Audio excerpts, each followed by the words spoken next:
Hello, welcome to another episode of This, That, and the Other. And I had recently read an article in Old Huntsville magazine, a magazine from Huntsville, Alabama, that mainly focuses on different types of history. And this article that I read, it really has nothing to do with Huntsville, but it's an interesting story. It's kind of what you would call the rest of the story that Paul Harvey did. And I'm going to read some bits and pieces from this article. The notorious Charley Parkhurst from Truckee, California.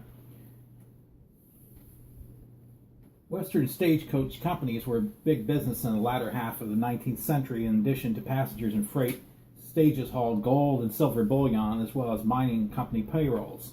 Stage robbery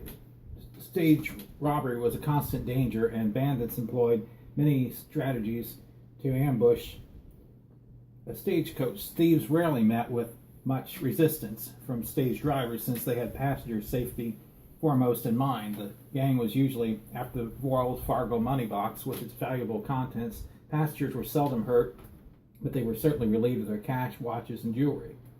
Before the completion of the Transcontinental Railroad over Donner Pass in 1868, the only transportation through the Sierra was by stage. Rugged teamsters were held rein over 6 wild-eyed horses, and they tore along the precipitous mountain trails. The stagecoaches were driven by skilled and fearless men who pushed themselves and spirited horses to the limit.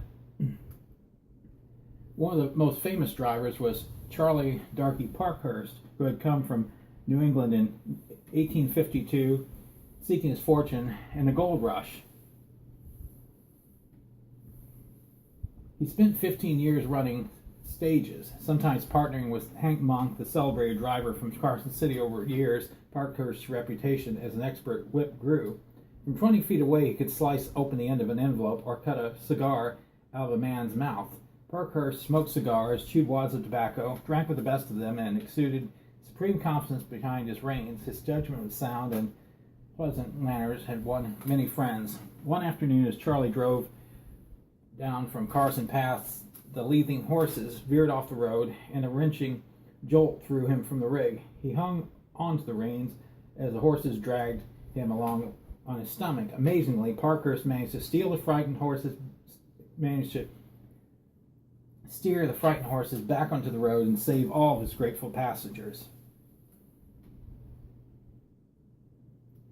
Charley Parkhurst had no patience for people trying to rob the stagecoaches, and that was a common thing back then. The most notorious road agent was Sugarfoot. When he and his gang accosted Charley's stage, Charley cracked his whip defiantly, and when his horses bolted, he turned around and fired his revolver at the crooks. Sugarfoot was later found dead with a fatal bullet wound in his stomach.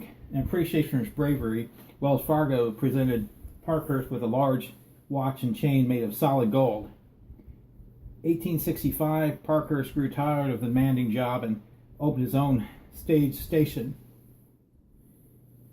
Charley died on December 29, 1879, at the age of 67. An obituary in the Sacramento Bee said, on Sunday last, there died a person named as Charley Parkhurst, age 67, who was well known to old residents as a stage driver. He, in his early days, accounted one of the most expert manipulators of the reins who ever sat on the box of a coach.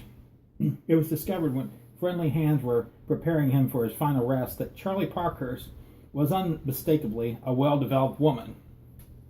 Once it was discovered that Charley was a woman, there were plenty of people to say that they had always thought he wasn't like other men. Charley never volunteered clues to her past. Loose-fitting clothing hid her femininity, and after a horse kicked her, an eye patch over one eye helped conceal her face. She weighed 175 pounds, could handle herself in a fist fight, and drank whiskey like one of the boys. It turns out that Charley's real name was Charlotte Parkhurst, abandoned as a child, and was raised as a New Hampshire orphanage and surrounded by poverty. She ran away when she was 15 years old and soon discovered that life in the working world was easier for men, so she decided to masquerade as one for the rest of her life. The rest is history. Now, to tie this whole thing up, well, almost. One last thing about Charley Parkhurst. November 3rd, 1868, Charley Parkhurst cast her vote in the national election dressed as a man. She became the first woman to vote in the United States, 52 years before Congress passed the 19th Amendment giving American women the right to vote. Now you know the rest of the story. Thanks for watching.